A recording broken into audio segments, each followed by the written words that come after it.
C'est une grande première depuis la saison 2011-2012. Les Lyonnais sont sortis de la phase de poule, mais ils n'ont pas été gâtés par le tirage au sort puisqu'ils vont devoir faire face à l'ogre catalan. Alors, ça va pas être une mince affaire. Mais il faut quand même souligner que Lyon a été l'auteur d'une bonne phase de poule puisqu'ils ont gagné contre les Citizens sur leur pelouse. Ils ont terminé à la 2e place juste derrière eux. Et au vu aussi de leur match contre le PSG, ça a démontré qu'ils aimaient bien s'attaquer aux gros morceaux. Oui, donc Lyon qui a été vraiment super performant dans tous les gros matchs cette année. Donc en Ligue 1, tu l'as dit, ils ont battu le PSG 2-1. Ils étaient menés, ils encaissent un but à la 7e minute, ils renversent la vapeur. Pareil dans le derby contre Saint-Etienne, ils sont menés 1-0, ils vont chercher la victoire 2-1 dans les arrêts de jeu.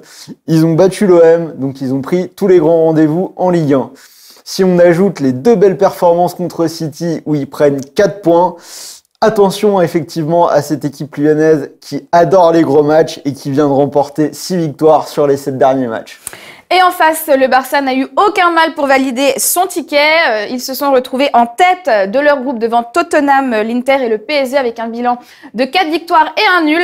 Un nul qui était d'ailleurs contre les Spurs, mais qui est à nuancer puisqu'ils étaient déjà assurés de terminer premiers. Oui, donc le Barça qui est vraiment ultra favori dans cette confrontation.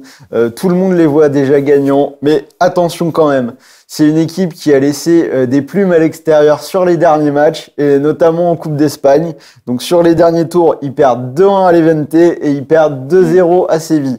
Donc inconsciemment, c'est peut-être une équipe qui sait qu'elle a beaucoup de marge sur sa pelouse. Ils savent qu'ils vont gagner le match retour chez eux. Donc ils peuvent se retrouver en difficulté sur ce match aller au Groupama Stadium. Si on ajoute à ça que c'est une équipe qui a fait 3 nuls sur ses 4 derniers matchs, le Barça ultra favori, mais méfiance tout de même. Mais attention, côté lyonnais, Fekir est suspendu. Oui, donc quand même un coup dur pour cette équipe lyonnaise. Fekir, c'est le maître à jouer. Il a marqué 11 buts cette saison déjà. Donc il y avait d'autres joueurs du côté lyonnais qui étaient un petit peu incertains. Donc c'était Ndombele. A priori, ça va être OK. Il sera sur la pelouse. Plus de doutes du côté de Jason Denayer, le Belge, qui est le patron de la défense. Mais les dernières nouvelles d'hier soir incitaient plutôt à l'optimisme. Donc, il devrait être là aussi. Sur cette compo lyonnaise, donc, pour remplacer Fekir, on devrait avoir Memphis qui va jouer en numéro 10 et il sera positionné derrière Dembélé à la pointe de l'attaque dans un système en 4-4-1-1. Et un Messi qui est dans une forme exceptionnelle.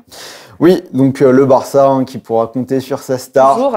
Donc du côté des absents pour le Barça, donc Arthur qui est désormais titulaire au milieu de terrain, qui est blessé, donc qui ne sera pas là. Il sera sans doute remplacé par Vidal.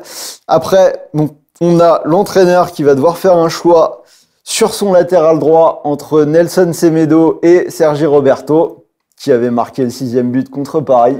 Donc a priori, pour moi, ce sera plutôt Semedo. Pareil en attaque, des choix à faire. Donc pour moi, ce sera Dembélé, qui est plutôt en forme en ce moment, le Français, à la place de Coutinho. Donc pour occuper l'attaque avec Suarez et Messi. J'ai comme l'impression que tu penses que Lyon peut créer la sensation mardi soir. Moi, j'y crois. Au vu des matchs depuis le début de la saison, ça peut le faire. Donc, première chose, moi, je vois un match avec des buts. Je pense qu'on va assister à quelque chose d'animé et que les deux équipes vont marquer. Donc, ce pari, les deux équipes marquent, il est passé dans les 6 matchs de Lyon en Ligue des Champions et dans 4 des 6 matchs du Barça. Donc, premier pari logique, les deux équipes marquent coté à 1,44. Après, effectivement, vu la cote, j'ai envie de tenter le coup et d'envoyer quelque chose sur Lyon. Donc, si vous avez un bonus à jouer, tentez-le là-dessus. C'est vraiment une belle cote. Sarah vous donnera les détails juste après. Donc, pour ceux qui sont un peu timorés, vous pouvez tenter la double chance. Donc, Lyon ou nul, c'est déjà une très belle cote à 2. Ou alors, carrément envoyer sur la victoire sèche des Lyonnais. Donc, c'est une cote à 4,10. Oui, effectivement, vous pouvez profiter d'un bonus pouvant aller jusqu'à 100 € sur BetStars avec 50 € offerts dès votre premier pari. Donc, c'est le moment de vous inscrire.